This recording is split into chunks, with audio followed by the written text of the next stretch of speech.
Donc, on va voir aujourd'hui pour cette vidéo comment ajouter un mot de passe sur le fichier. Donc, pour cela, je vais créer deux macros. Le premier macro va permettre de créer justement le mot de passe avec le formulaire qu'il faut ouvrir. Et le deuxième macro va permettre d'auto-exécuter le premier macro. Ça veut dire quoi? Je vais créer macro. Et là, le macro que je vais créer va s'appeler ouvrir formulaire. Donc, ouvrir formulaire. Je mets entrée. Et là, je vais quitter là. Je lui renseigne c'est quel macro. Je veux ouvrir, autant pour moi, c'est quel formulaire. Je veux ouvrir le formulaire de programmation.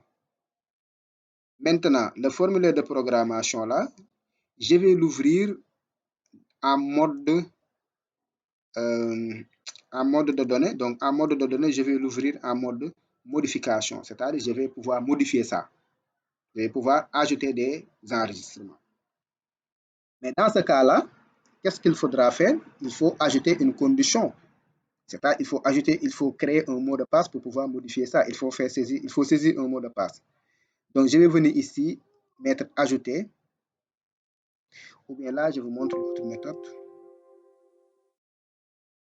Donc, je mets créer macro, condition si. Je vais créer une condition, c'est-à-dire un mot de passe. J'ai cliqué deux fois, donc je supprime la première condition. Donc, le premier si est là. Et je mets B entrée. B entrée, j'ouvre les guillemets. Veuillez saisir votre mot de passe. Point virgule. Je l'appelle authentification. Authentification. Je l'appelle authentification. Je ferme les guillemets. C'est-à-dire, si la boîte de dialogue, la boîte entrée, c'est-à-dire la boîte d'entrée, veuillez saisir votre mot de passe authentification est égal à, j'ouvre encore les guillemets, UADB 2022. Si on a ça, alors est là. Alors, qu'est-ce qui se passe? Je vais ajouter une nouvelle action. Alors, faites quoi? Ouvrir un formulaire. Quel est le formulaire à ouvrir? C'est formulaire de programmation. Dans quel mode de données ici? Je l'appelle modification parce que j'ai entré le mot de passe qui est UADB. Maintenant, si cette condition n'est pas réalisée, si la personne fait autre chose, je vais mettre ajouter un sinon. Ajouter sinon. Sinon, c'est-à-dire si ne le fait pas, je vais encore ouvrir un formulaire. Ou bien je peux mettre quitter access. Hein. Je peux mettre par exemple, si ce n'est pas le cas, quitter access. Quitter access en enregistrant tout. D'accord. Je peux dire ça, quitter access. Ou bien au lieu de dire quitter access, je peux dire ouvrir, encore on peut ouvrir le formulaire. Ouvrir le formulaire. Quel formulaire? Quel formulaire? Formulaire de programmation.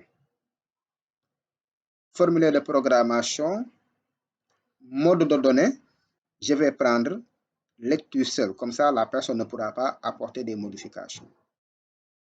Et j'enregistre le tout. C'est-à-dire tout ce que je viens de faire là, je mets CTRL F. Et je l'appelle formulaire. Je l'appelle formulaire ou bien programmation. Là, je vais fermer. Je réouvre. Là, pour le moment, ça ne marche pas encore parce que j'ai accès à tout. Donc, cette macro-programmation-là ne sert pas à grand chose pour le moment. Parce que je peux venir ici, ouvrir le formulaire de programmation à partir de là et commencer à modifier des informations. Donc, qu'est-ce que je vais faire? Je vais créer un deuxième macro d'auto-exécution. Je vais faire créer macro.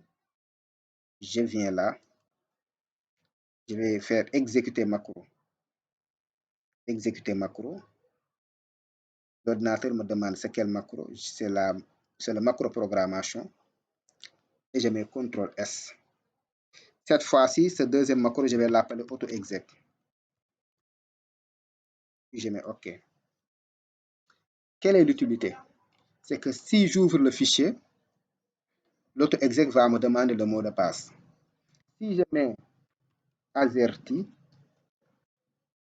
là, j'ai ça, mais je ne peux pas apporter de modification. Vous voyez, je clique, je ne peux pas apporter de modification parce que c'est ça que j'avais dit. D'accord. Par contre, si je ferme et que je réouvre, et que cette fois-ci, je mets UADB 2022, cette fois-ci, bien évidemment, je peux apporter des modifications. Vous voyez, là, je peux apporter maintenant des modifications. Je peux apporter maintenant des modifications.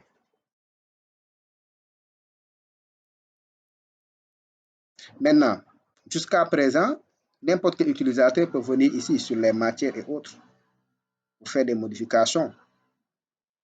Qu'est-ce que je fais? Je ne devais pas fermer. Donc, je remets UADB 2022. Donc là, je dois cacher tous ces panneaux-là. Je dois tout cacher. Donc, je viens dans Fichier, Options, Base de données active, afficher la barre d'état, je décoche. C'est ça, la barre d'état qui va me permettre d'aller en mode création. Je décoche ça. Fenêtre superposée de laisse comme ça. Utiliser les contrôles Windows, activer le mode page, je décoche.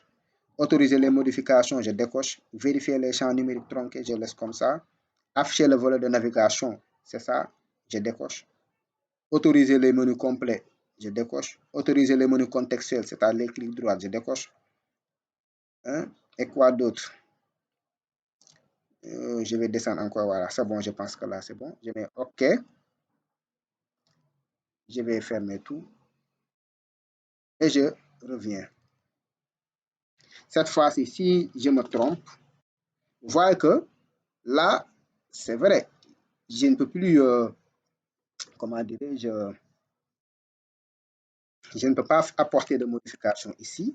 Donc là, je ne peux pas, j'essaie de supprimer, c'est impossible. Et je n'ai pas les volets pour pouvoir voir les tables, ni aussi les menus, des menus outils base de données pour changer les relations. Ouais. Donc c'est ça, c'est une des manières de sécuriser votre travail. Donc là, c'est l'une des manières de sécuriser votre travail. Maintenant, si vous voulez réouvrir tous ces panneaux-là, en ouvrant gestion des programmations, vous appuyez sur Shift, la touche Shift et vous cliquez. Comme ça, vous allez avoir les tables qui vont s'afficher.